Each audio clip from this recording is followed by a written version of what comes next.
Everyone, this is पुरू जनुथरिया। आप देख रहे हैं पुरू द स्टोरी टेलर। आज की कहानी का शीर्षक है मेरा इकलौता बेटा।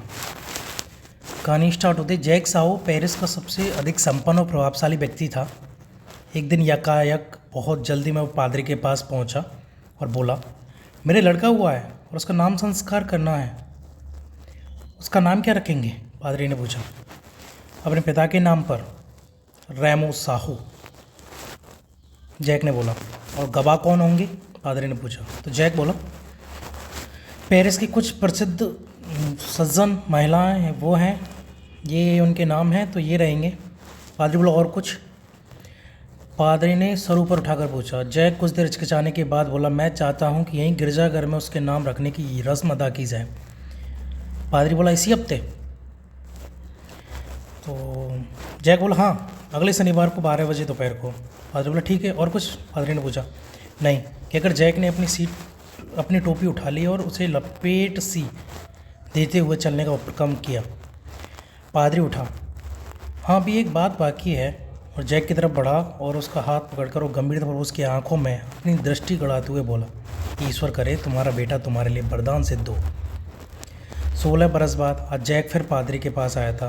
ओह, बाकी जैक, तुम अपनी ज़िंदगी बड़े मज़े में बिताते हो, पादरी ने कहा, क्योंकि आज 16 बरस बाद भी उसने जैक में रत्ती भर भी कोई परिवर्तन नहीं पाया कि मुझे कोई तकलीफ़ नहीं है। जैक के इस उत्तर में संतोष और प्रसन्नता की सुगंध थी।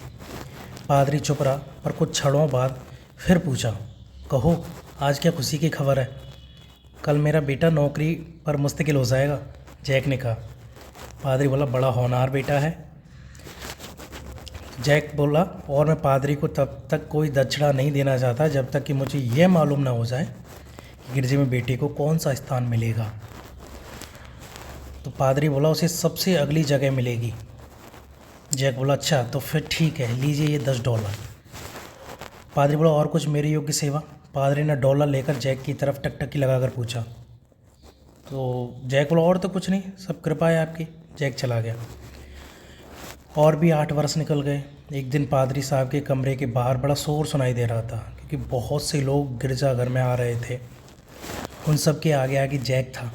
पादरी के कमरे में सबसे पहले जैक घुसा।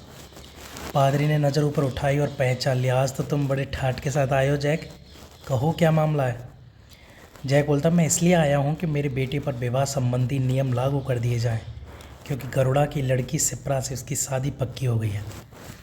गरुड़ा यह रहे, उसने अपने पास ही खड़े एक सज्जन की ओर इशारा करते हुए कहा। ओह, तो वह इस पेरिस की सबसे धनी लड़की है, सुना तो है, जैक ने हाथ से सर के बाल ऊपर करते हुए कहा। कुछ देर तक पादरी चुप बैठा रहा, जैसे गहरे विचार में तल्लीन हो। फिर अपने रजिस्टर में बिना कुछ बोले उन लोगों के नाम लिख लिए और वहाँ पर गरुड़ा और जैक ने $3 मेज़ पर रख दिए। दस्तखत करने के बाद जैक ने $3 मेज़ पर रख दिए थे, वो दे दिए। तो पादरी बोला, मैं सिर्फ एक ही लूँगा। तो जैक ने बोला, सो तो ठीक है, पर ये मेरा इकलौता बेटा है, बिल्कुल इकलौता, इसलिए मैं उसकी शादी भी जरा शान के साथ करना चाहता हूँ। और तब पादरी ने वे तीनों $3 स्वीकार कर लिए।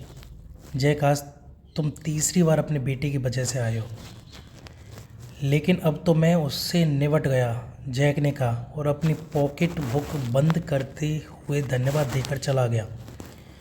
और उसके साथी भी पीछे पीछे चले गए। एक पखवाड़े के बाद दिन बहुत अच्छा लग रहा था। नाव में बाप बेटे झील पार कर रहे थे।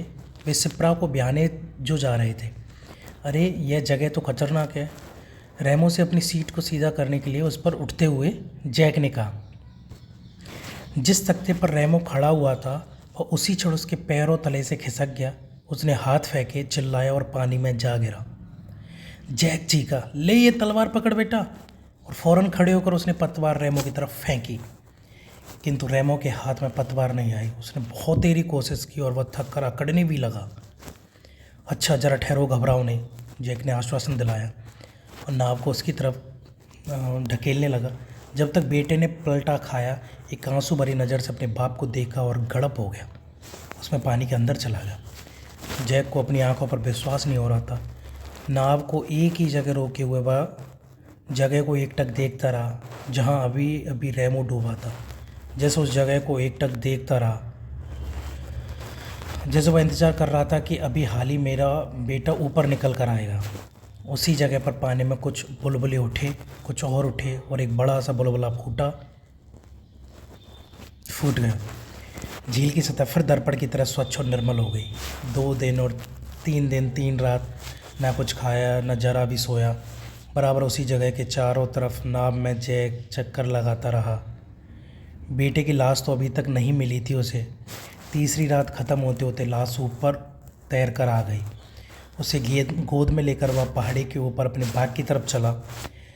करीब करीब 1 साल बाद पतझड़ की वह शाम कमरे के बाहर दालान में कुछ आहट सुनाई पड़ी, जैसे दरवाजे की कुंडी खटखटा सा रहा था। पादरी ने जाकर दरवाज़ा खोल दिया। कमर झुकी हुई, सफ़ेद बाल, लंबा और दुबला एक आदमी कमरे में आ घुसा।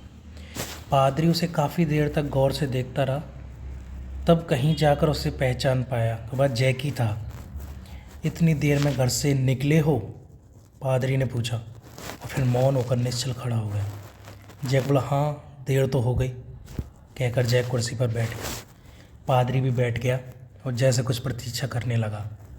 समय बीतता जा रहा था और बहुत सारा बीत गया, पर दोनों के दोनों चुप रहे। आखिरकार जैक ने चुप्पी तोड़ी। मैं गरीबों को कुछ देना चाहता हूँ, जिससे कि मेरे बेटे का नाम चलता रहे। यह कहकर वह उठा और कुछ डॉलर मेज़ पर रख दिए और फिर बैठ गया। पादरी ने डॉलर गिने। पादरी बोला, यह तो बहुत अधिक धन है। जैक बोला, यह मेरे बाग की आधी कीमत है, मैं आज ही बेच कर आया हूँ। फिर बहुत देर तक मौन बैठे रहने के बाद पादरी ने बड़ी विनम्रता से कहा, तो फिर अब क्या करने का इरादा है? जैक बोला, कुछ भलाई का काम। थोड़ी देर तक दोनों फिर चुप बैठे रहे। जैक की आंखें ज़मीन की तरफ झुकी हुई थी और पादरी की आंखें जैक की आंखों की तरफ। फिर शांत और धीमे स्वर में पादरी ने कहा, मैं सोचता हूँ कि अब वास्तव में तुम्हारा बेटा तुम्हारे लिए वरदान बन गया। जैक बोला, हाँ मैं भी यह सोचता हूँ। जैक ने झुकी पलकें उठाकर कहा और 2 बड़े बड़े आंसू सूखे झुर्रियोंदार गालों पर बह चले। Thank you so much guys. आपको कहानी कैसी लगी ज़रूर हमें बताएं।